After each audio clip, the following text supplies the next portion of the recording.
principe de la géothermie, c'est d'utiliser un fluide qui provient du sous-sol à une température de 30-60 degrés pour nous et de récupérer ces calories pour aller réchauffer une eau sur un circuit de chauffage. Donc on alimente aujourd'hui des grosses chaufferies, on ne travaille pas avec des maisons individuelles, on travaille sur des chaufferies collectives. On arrive par des tuyaux souterrains à alimenter ces chaufferies en eau géothermale.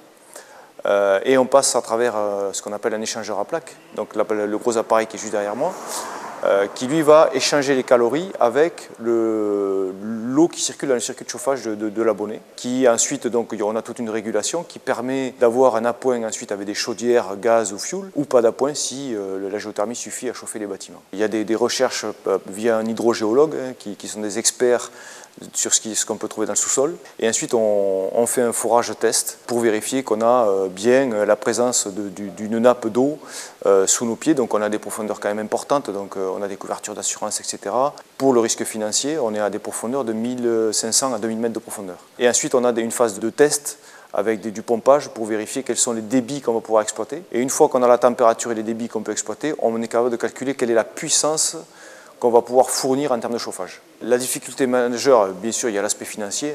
Il faut avoir un financeur au départ pour financer le forage. Et ensuite, il faut avoir la corrélation entre le potentiel hydrogéologique du sous-sol, c'est-à-dire est-ce qu'on a une nappe d'eau chaude sous nos pieds à proximité d'une zone urbaine avec un fort potentiel en termes de chauffage.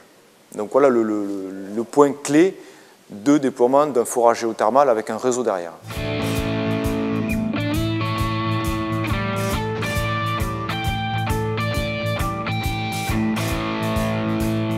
Aujourd'hui, avec nos installations, on est capable d'avoir un coût de chauffage moins important que un coût de chauffage au gaz, par exemple, qui aujourd'hui est la référence en termes de chauffage.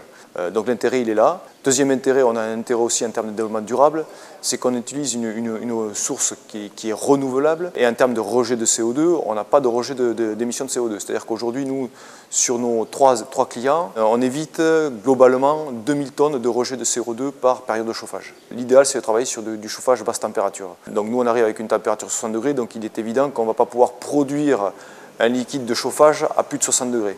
Donc les anciens chauffages avec les anciens radiateurs fonte qui demandent des températures de l'ordre de 65, 70, 75 degrés quand on a des températures froides dehors, ne sont pas forcément l'idéal pour utiliser la géothermie. Donc ça veut dire qu'on peut travailler avec des installations existantes, mais ça a ses limites. L'idéal, c'est vrai que c'est de travailler sur un bâtiment neuf, où là on fait de l'éco-conception, c'est-à-dire qu'on va concevoir le chauffage parce qu'on a la géothermie à disposition, et donc là on va faire du chauffage basse température, type plancher chauffant ou type radiateur basse température, mais aujourd'hui le plancher chauffant basse température demeure l'idéal. Je dirais que le gros pôle d'exploitation de la géothermie se situe en région parisienne, où il y a beaucoup de réseaux de chauffage qui exploitent des forages géothermie.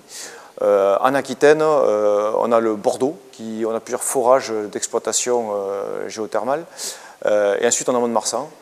Les autres forages géothermales sur l'Aquitaine, tels que Dax ou dans des petites communes, c'est surtout utilisé pour la partie thermale.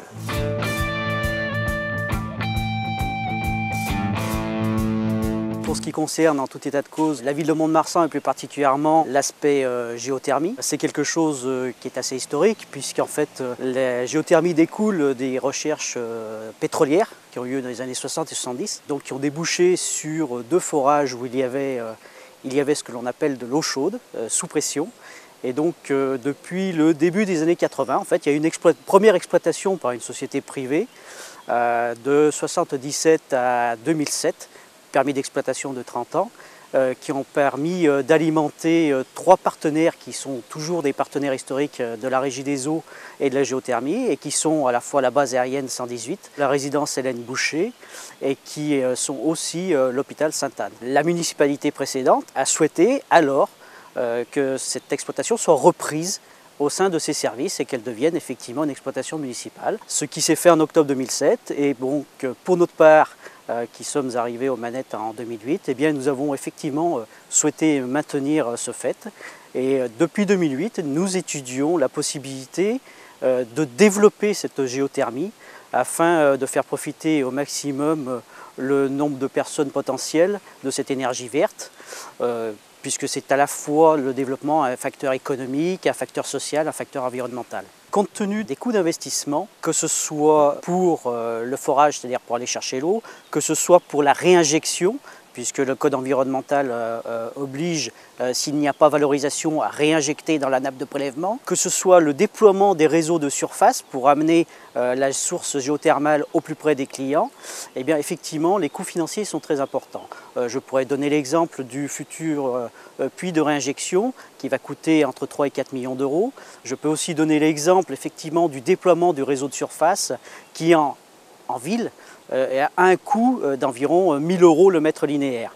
Il faut donc effectivement, pour pouvoir profiter au maximum de la géothermie, bénéficier d'un potentiel client suffisant pour avoir des recettes qui permettent, sur la durée du permis d'exploitation, qui est aujourd'hui de 15 ans, de par les nouvelles lois sur l'eau, avoir un retour sur investissement nécessaire et ne pas mettre en difficulté le service mettant en œuvre la géothermie.